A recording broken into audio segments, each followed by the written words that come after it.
Welcome to the deep dive, where we take a whole stack of sources and research and really distill it down into the most important bits for you. Yeah, try to get right to the core of it. Exactly. And today we're diving into something I think, well, pretty much everyone feels at some point, right? Especially if you've ever learned a new language. That feeling of wanting to sound, well, natural, not just correct. Yes. Natural, confident.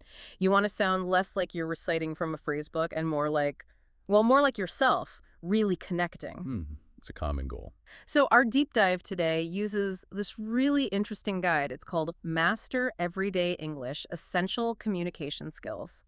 And it's not just about learning phrases off by heart. No, it goes quite a bit deeper than that. It's more about the why, the subtle power behind these everyday elements, how they help bridge that gap between just knowing words and like really engaging in a conversation. Understanding the hidden mechanics, really. What makes someone sound genuinely natural.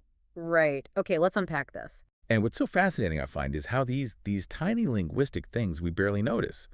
They often carry huge social, even psychological weight. Right. It's not just about getting the grammar perfect. And not at all. It's the invisible stuff, kind of the architecture of interaction. Yeah. And hopefully through this deep dive, you, our listener, will have those aha moments. See the patterns. Exactly. See the patterns, grasp the implications. So if you're looking to gain knowledge quickly but, thoroughly, this should really illuminate the principles that make communication actually truly effective. Totally agree.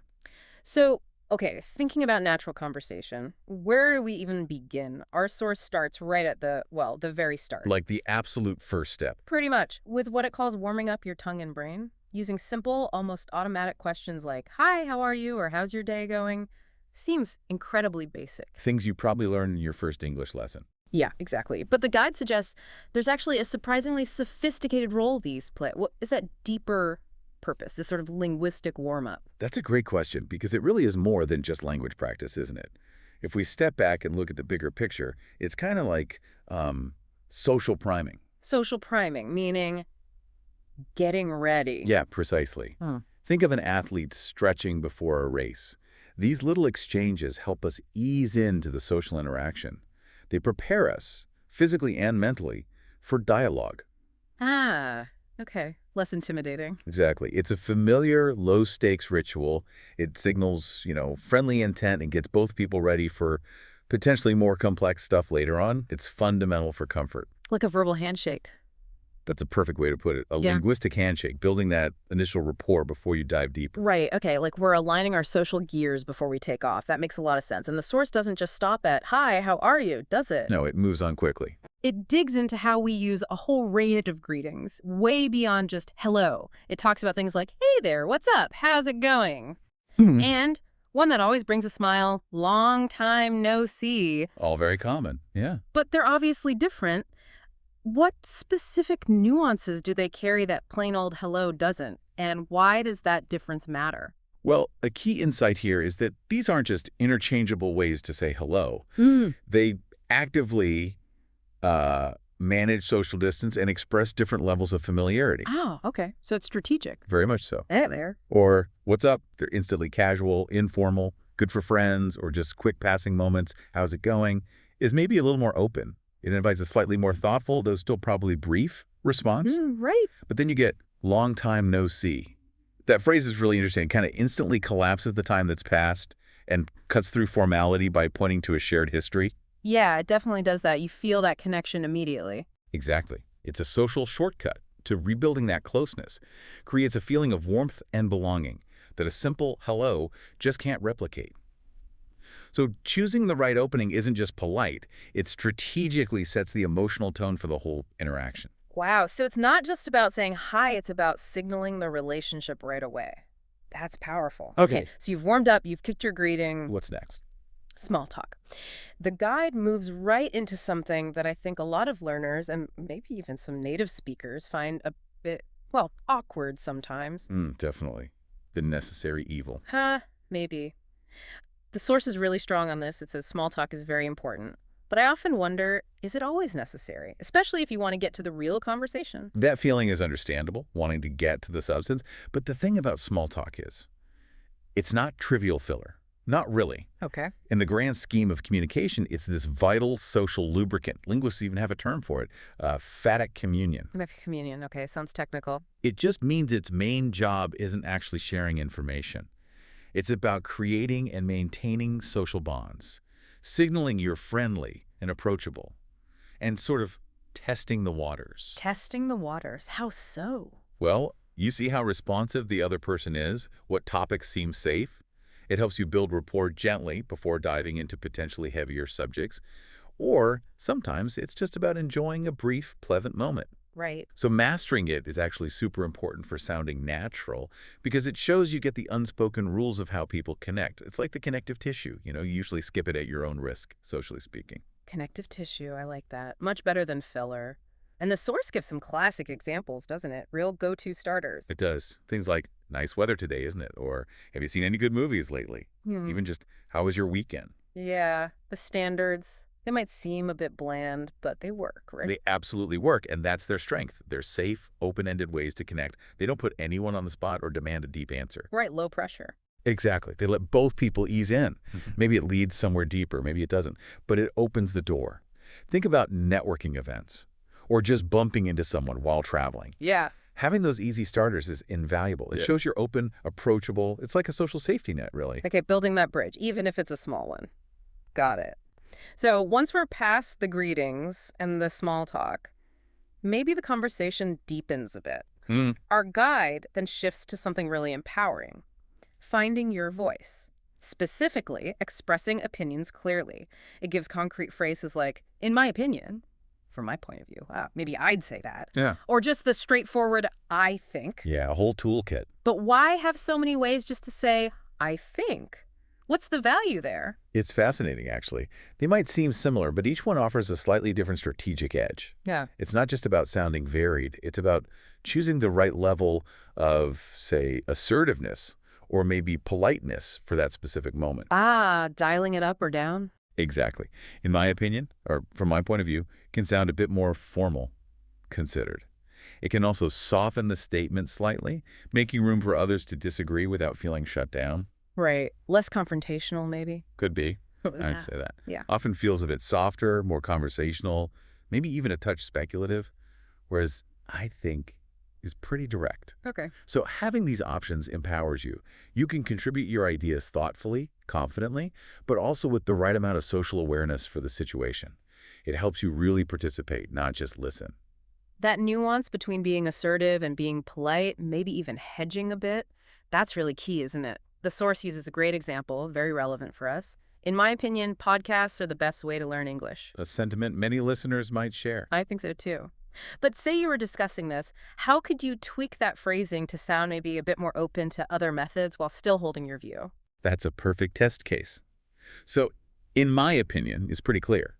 But if you wanted to soften it, invite more discussion, maybe you'd say something like, well, from my point of view, podcasts offer a really effective way. Or, I'd lean towards saying podcasts are the best way. Using words like lean towards. Yeah. Or, it strikes me that these little shifts maintain your core point, but signal you're open to dialogue. It's all part of managing that conversational dance, as you said. I like that, managing the conversational dance. Okay, so we've started, connected through small talk, shared our thoughts, but then there's the ending. The exit strategy. Exactly. And the source really stresses how important it is to end conversations politely, often overlooked, I think. It suggests phrases like, it was nice talking to you, or catch you later, take care. The standard closers. Yeah, but why are they so crucial? I mean, I've definitely had awkward endings that just kind of fizzle out. They feel weird. They really can leave a bad taste, can't they? Broadly speaking, the end is just as important as the start, because it frames the entire interaction in memory. It's your final impression. Okay. So, a polite goodbye isn't just a formality. It does a few things. It reinforces that the interaction was positive. It helps manage expectations like, will we talk again soon, or was this just a one-off? Right. Catch you later feels different from, it was nice talking to you. Totally different expectation there. What? And it just leaves a good feeling overall. It was nice talking to you, validates the time spent. Catch you later, keeps the door open informally. Take care, is a warm, general well-wishing. Mm. Each one sends a slightly different signal about how you valued the chat and the person. It's about closing the loop gracefully, not just stopping abruptly. Okay, so wrapping things up properly matters. Now, we've covered the flow, starting, connecting, sharing, ending. But sounding natural isn't just about the words, is it? Oh, definitely not. There's the whole sound of it. Exactly. And the source has this great, quick pronunciation tip about something native speakers do constantly, often without thinking, linking words together. Connected speech. Yeah. It gives those classic examples, how are you, squishing into, how are ya? Or what do you want, becoming, what do you want? It sounds almost like lazy speech sometimes, but it's not, right? Not at all lazy. It's actually about efficiency. Linguists call it, yeah, connected speech or sometimes assimilation. It's all about making the flow of sound smoother and faster. How does it work? Basically, sounds at the end of one word blend or change slightly to link up more easily with the start of the next word. It creates the natural rhythm and melody of spoken English. Ah, the music of the language. That's a good way to think of it. And understanding this linking, it doesn't just help your pronunciation sound more natural, it massively boosts your listening comprehension too. Because you start hearing what's actually being said, not just the separate words from a textbook. Precisely. It bridges that huge gap between how English looks written down and how it actually sounds when people talk. You learn to decode the stream of sound. Which can be really tough for learners, and the source tries to help with that too, right? With that mini listening challenge. Yeah, it uses a sense like, hey, how's it going? I've been busy with work, but loving this weather. Just a short burst. Yeah, but it's packed with those natural features, the linking, the reductions, the rhythm. And the point is, consistent exposure to this kind of natural speech, even in little bits, is vital. Why vital? Because it's not just about learning vocabulary or grammar rules in isolation. It's about tuning your ear. You're training your brain to catch the melody, the stress, the intonation, that whole flow. Okay. That's absolutely essential if you want to truly sound natural yourself and understand others effortlessly. It helps you process it all more automatically over time. Like learning to hear all the instruments in an orchestra, not just the loudest one. That's a nice analogy, yeah. You start to appreciate the whole composition. So, wow. We've really covered a lot from this guide, Master Everyday English. We went from the surprising depth behind simple warm-ups The social priming. and using different greetings strategically to seeing small talk as that crucial connective tissue. Emphatic communion. Right. Then finding your voice with those nuanced opinion phrases, the importance of a graceful exit. Not just slamming the door shut conversationally. Definitely not. And finally, understanding those hidden mechanics of pronunciation, like connected speech, and how that impacts listening too. And if we pull back again, see the bigger picture. Mm. These aren't just random tips you can pick and choose from. Wow. They're all interconnected. They're the building blocks you need for authentic, confident communication.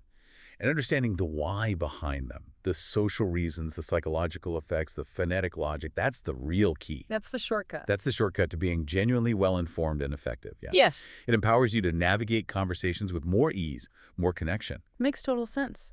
You know, maybe truly mastering everyday English, or any language really, isn't just about learning words and rules. Maybe it's more about understanding and really integrating all these subtle, often invisible social and phonetic habits that shape every single interaction we have. It certainly seems that way, the unspoken rules. Yeah. Which makes you wonder, what other invisible rules of communication are out there? Things we could discover that might profoundly change how we connect every day, making us more natural, more confident, maybe even more empathetic. That's a fascinating thought to leave things on. Definitely something to think about. We'll keep digging into questions like that right here on The Deep Dive.